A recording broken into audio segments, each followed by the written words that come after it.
going to skip over that for a second because we've seen a very unusual ban here in the Zofia.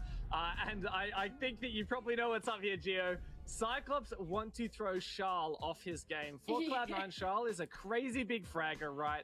Always plays that Zofia, like literally every damn round. I don't think we ever see him not play Zofia. And he actually had a really poor game yesterday. I think it's a really smart way to just immediately force Charl off his guard and hence kind of mull some of the teeth that Cloud9 brings to the table.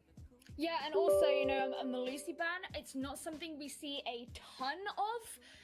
And that's an operator that particularly MP Taylor is really like to play. So while it's not quite the same level of a target ban as you can argue the Zofia to Xiao is, you do still have that where you're potentially weakening another one of the really, really revered players from Cloud9, and that could throw them off. But they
are going to be obviously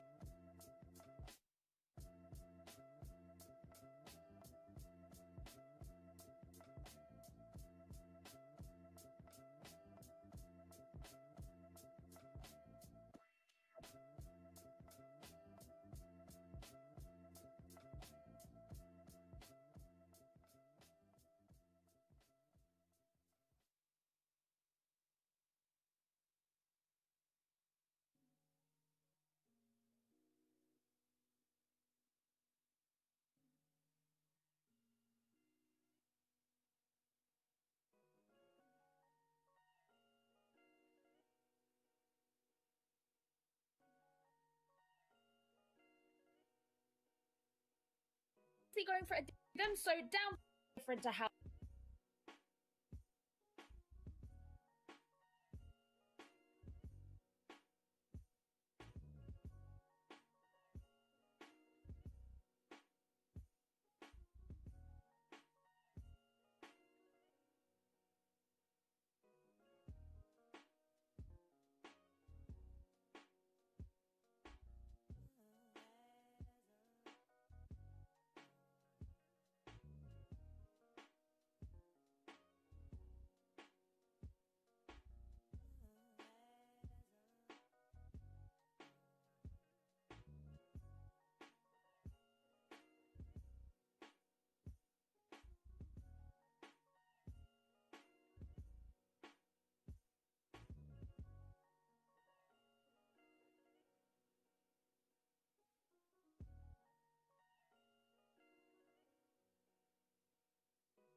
how they played yesterday. So I looked at the stats. Charles yesterday, in all 3 maps against Guts, played Zafir every single attack round on all 3 maps.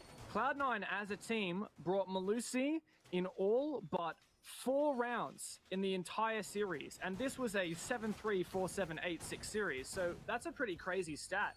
And I think Cyclops looked at that and they're like, okay, we know Charles literally exclusively plays Zafir.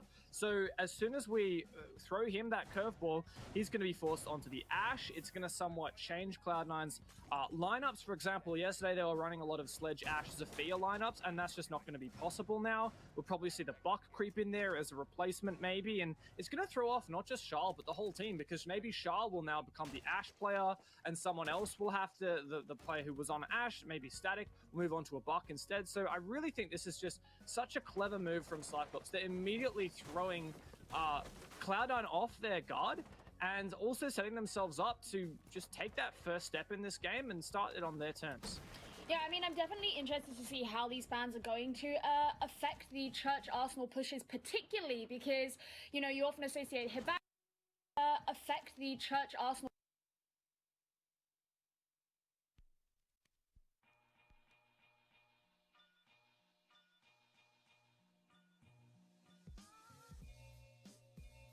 pushes, particularly because, you know, you often associate Hibana with opening up the kitchen hatch, but then you also have Zafir to push down blue. And generally you want at least one of those 2 things.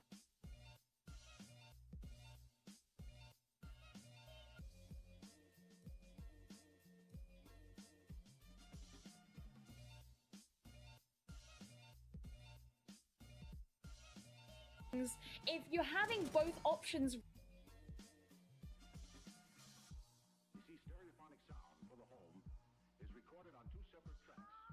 really taken away from you in that sense,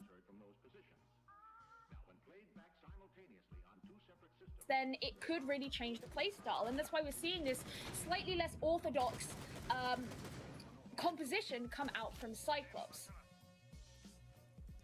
Unorthodox is Cyclops' middle name. I really like that angle that we're seeing from Suzu with the 417 DMR.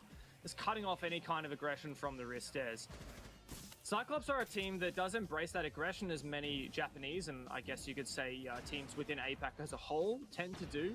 But the thing about Cyclops is they're also really, really good at playing methodically as well and covering all their bases. And they have insane team chemistry. So I think that they match up really well. I actually predicted Cyclops to take this victory over Cloud9. Me too. And yeah, well, I think it's possible, well and truly possible here. And of course, this is Cyclops' map pick. We saw Cloud9 struggle on it yesterday, but as this starts to get to the pointy end of the round, it's still a 5v5. Everyone's surviving so far. Shall just ready, and you can see one of those players from Cyclops just up ahead. So he knows that he's around. This is a nice drone actually from Irrigator, and you know, with Static being on the cardiac sensor, didn't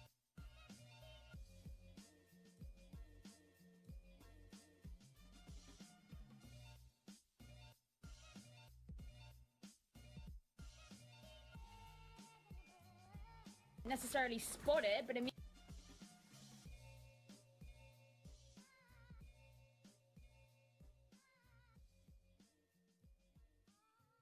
means that they know where that information is being fed from. Envy Taylor opening things up with the first kill, and Charles going in.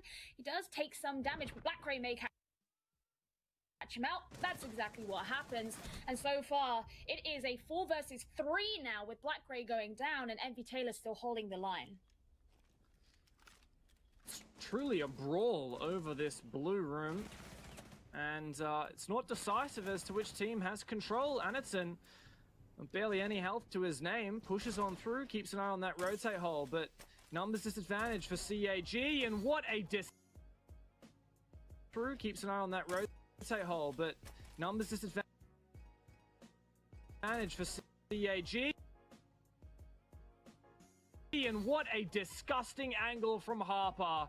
Cyclops have fallen flat on their faces, and Cloud9 are simply cleaning house.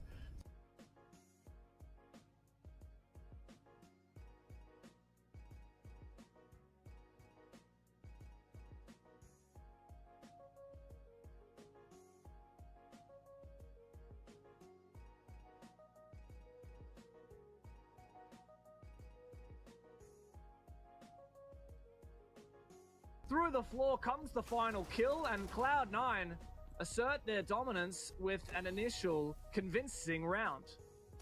I mean, what do you mean the defending team being played by a defender, or the defender-sided or defender-advantage team? We know that Cloud9 are particularly defender-sided, and they're playing on the defense against a attacking team that has been hindered by the loss of one of the most key operators that has Minute things, in my opinion, that lost that in the end for Cyclops. Clearly, Cyclops really struggled at just containing those Cloud9 anchors, be it especially in the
Arsenal bomb site directly underneath kitchen.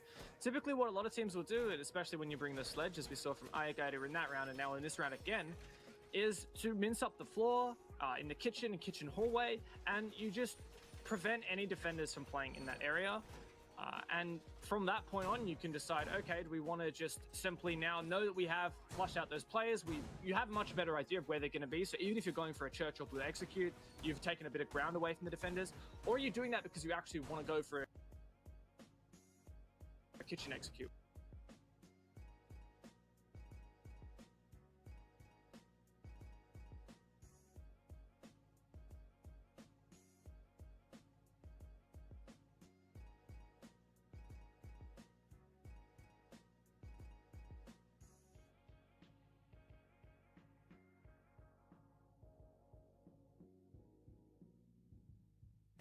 You've taken a bit of ground away from the defenders, or are you doing that because you actually want to go for a kitchen execute, which is of course quite difficult here with Hibana ban. You have to use the ace instead, and it's likely to get impact trick. But I think the thing that made that a bit more difficult for Cyclops was the presence of static on that pulse. It's the perfect operator to counter a sledge playing in kitchen, because he can not only get information on where there's a player above him, but also of course use that C4 to deal the lethal blow. It didn't end up happening, but it did mean that Cyclops ended up to deal the lethal blow. It didn't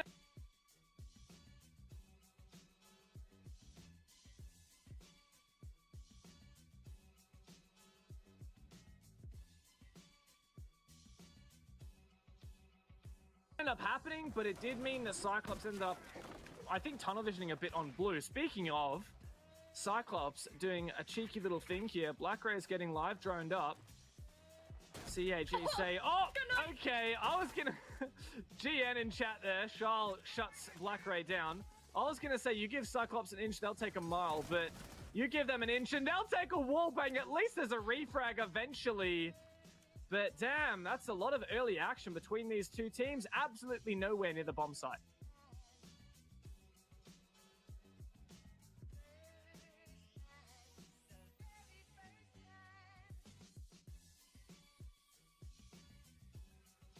And Static's still holding control of Garage as well, so it means that he's remaining aware. Gatorada taking a commute round a different way, not going to be challenging that kind of territory just now, with MV Taylor downstairs as well, still on the roam. That's yet to be cleared, and we saw him playing Mozzie particularly effectively yesterday, so that is something that could also yield the same results. Suzuzi really tempting Faye, but actually it's going to be Nova who does the same.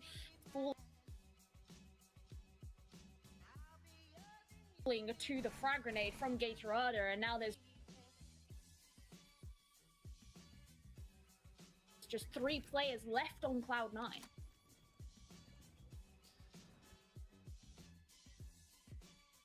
Yeah, this has been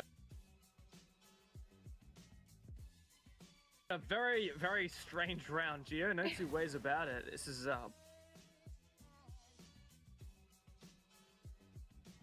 back and forth, and a lot of the typical elements of Clubhouse cash defense / attacks that we talk about are the breaches. It's about, you know, you breach garage, you breach typically the kennels wall. We've now seen a breach on both of those walls, but actually no, it's not a breach rather here, but just the mirror window that Cloud9 placed on this wall to somewhat disrupt the breach prevents the Maverick trick. I think it's a really cool thing that we've seen from Cloud9 both today and yesterday.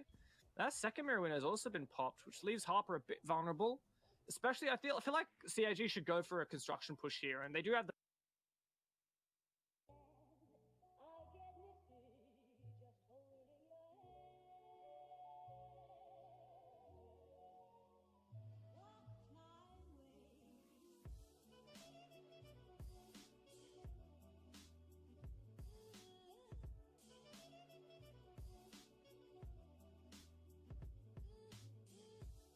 presence of mind to take that control. Aegator currently in Logi. I think a construction execute into cash is the way to play when you've got that.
Mirror window where Harper's playing at top red already popped, and when you don't want to have to contest garage.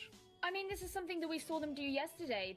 Cloud9 set up for the construction push, which is, you know, what Guts ended up doing. But the thing is, you had the Melusi available, and they would go for the impact trick. That's not even an option now, so you might as well take advantage of it. And it looks like that is what Cyclops are looking to do. In comes the nade. So you might as well take advantage of it. And it looks like that is what Cyclops are looking to do. In comes the nade. Harper does get away with his life, but not for very long. Gatorada, which is, you know, Cloud9 set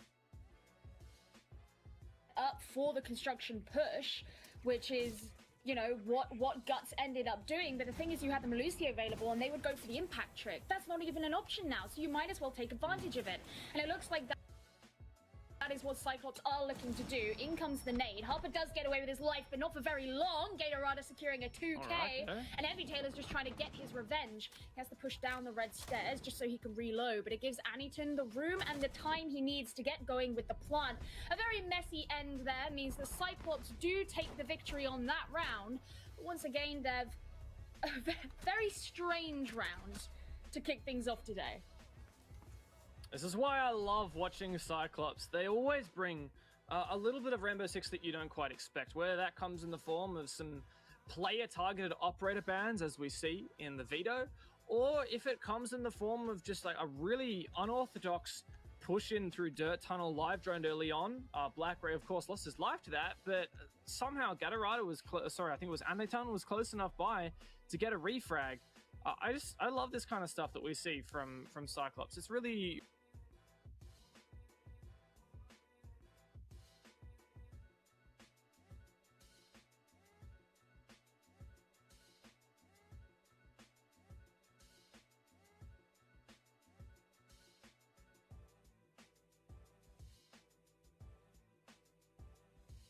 really nice and refreshing.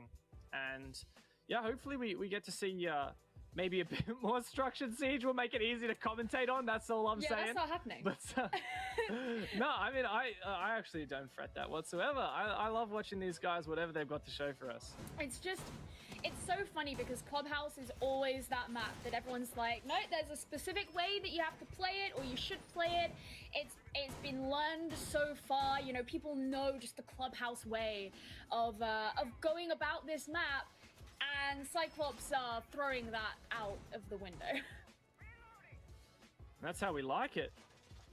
Welcome to APAC. What we come to expect. Yeah, Enjoy your stay. I mean, people say that as a generalization. It typically is like specific teams that play in that way.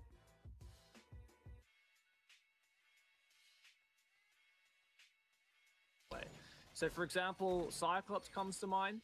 Xavier comes to mind. Mm-hmm. It's kind of the things that they have been known for.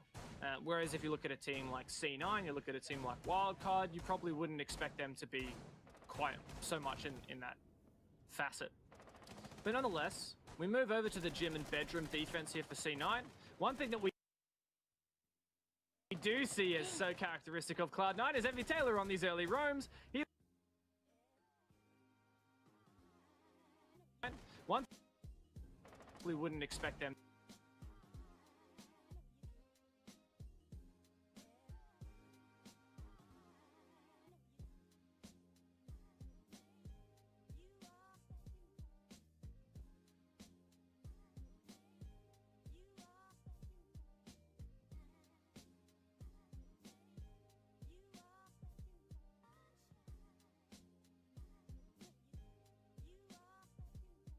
to be quite so much in that facet. But nonetheless, we move over to the gym and bedroom defense here for C9. One thing that we do see as so characteristic of Cloud9 is Envy Taylor on these early roams. He loses his life very early on. That was 13 seconds into the round, and we've had 2 gunfights. What on earth is this? The incessant round, and we've had 2 gunfights. What on earth is this? The incessant aggression from Cyclops. What of Cloud9 is Envy Taylor on these early roams. He loses his life very early on. That was 13 seconds into the round, and we've had 2 gunfights. What on earth is this? The incessant aggression from Cyclops falls flat on its face, and the round is over within 1 minute. Cloud9 got to be happy with that one. I was like, how long did that round last? It felt like it lasted from the moment they entered the map.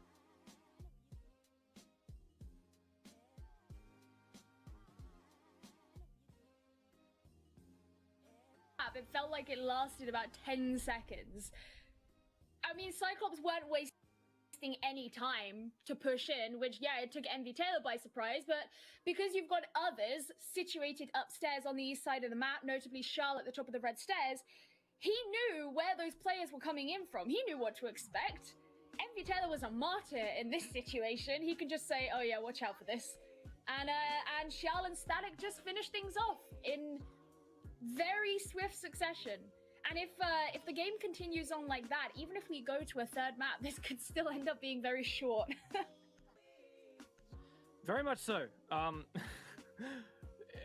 mean, whichever way it swings, right? If the rounds are that fast, it doesn't matter who wins. It'll be very quick.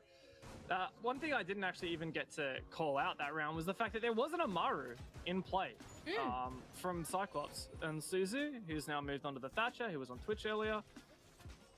That's not a very common pick. Usually you do that because you're going for a rush. Maybe we should have been more aware of the fact that the Cyclops are going for a rush. but it didn't necessarily look premeditated. It looked almost like, all right, let's just start by taking control maybe of Lounge, and then once they saw MV Taylor there and they got that pick, they're like, okay, let's just turn it up and trying to use the momentum of this pick to take ground away from Cloud9. Of course, it didn't work. Fortunately, Cloud9 were very much prepared, and I think Cyclops can't bully themselves too much over that one. They're just like, it didn't work, so what? MV Taylor looking for some early picks, but so far not going to be seeing anybody. He'll retreat back in. I wonder if Cyclops are going to go for a more orthodox way of approaching this, but from everything that we've seen so far, I wouldn't necessarily expect that to be the case. Once again, this comes back to the point that we made at the start, where on a Church Arsenal attack, that is where you're most going to be feeling the loss of the Sophia. And that's why we're seeing this Ashe particularly. She was being played down blue, which is where you would before. Nice pick. All right.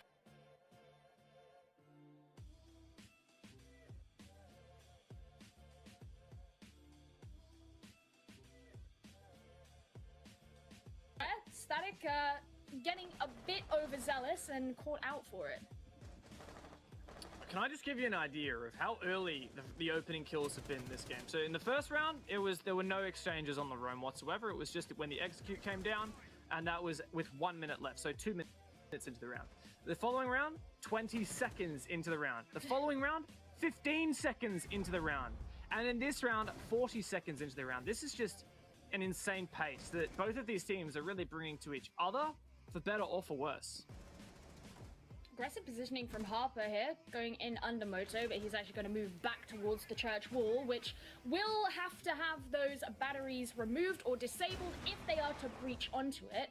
Though I suppose when you've got a Maverick in play, that is still an option. There's an EMP, they're going to throw another one down, so it looks like maybe they're going to head into blue. It's where Xiao's positioned once again. He avoids nade, and he's still looking out for anyone to come in from Oil Pit, which is what he did before. Yeah, usually the EMPs going out like that would indicate that the attackers are going to push really imminently, because the EMP will only disable those ADSs for 10 seconds. But that's why I was surprised there wasn't a lot of follow-up.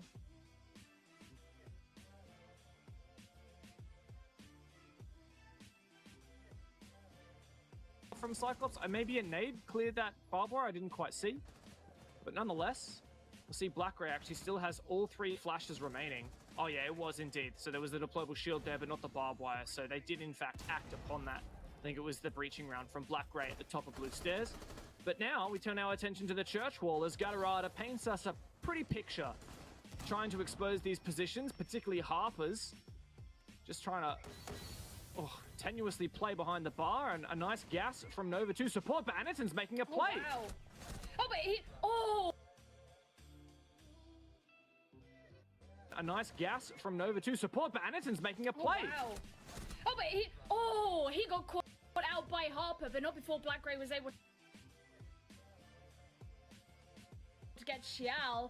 Puts in a 4 versus 3, and Gatorada's going to push on forward, but once again punished by Nova. And Harper is still holding on to the position behind the minibar, but not for very long. A 2 versus 1 needs just Nova one, and Cag enough and behind forward, but once again punished. Tenuously play behind the bar, and a nice gas from Nova to support, but Aniston's making a play. Oh, wow. Oh, but he... Oh! He got caught out by Harper, but not before Black Ray was able to get Xiao. Puts in a 4 versus 3, and Gatorada's going to push on forward.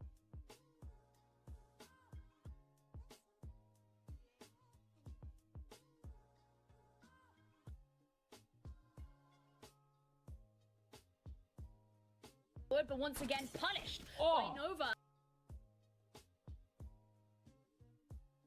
And Harper is still holding on to the position behind.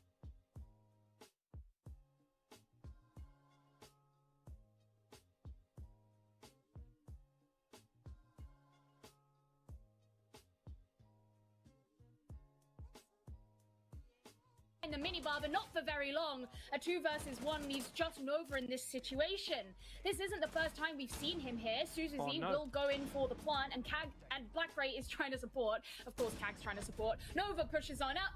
It's not enough, and Cyclops do finally take that round, making amends on round 1. This is why I absolutely love watching and commentating Cyclops, and this is exactly why our beautiful observer Antimedics hates watching Cyclops, because it's so impossible to know what's going on sometimes. They play with such a pace. They executed really, really early. Typically, you would see teams like they would open up that breach on the church wall, and then they would try and kill the player in church. And once they do that, they would push a player in from Moto. No, Cyclops, like, they're still breaching on the main wall, but someone just yeets on in. And what's great about that, it's not silly. It's not over-aggressive. They're trying to subvert expectations. And as a result, catch their opponent off guard. It's a strategy that is very much prevalent, not just in Rainbow Six. It's in all kinds of competitive, whether it's sports or what have you. Catching your opponent off guard is a way that you can make things work that might not otherwise work. And in that case, I will credit Harper, who found 2 kills holding down the fort on Church for a very, very long time. However, credit to Cyclops. They kept throwing bodies at him and eventually refragged out, of course, into that 2v1 position, in which case it was very much impossible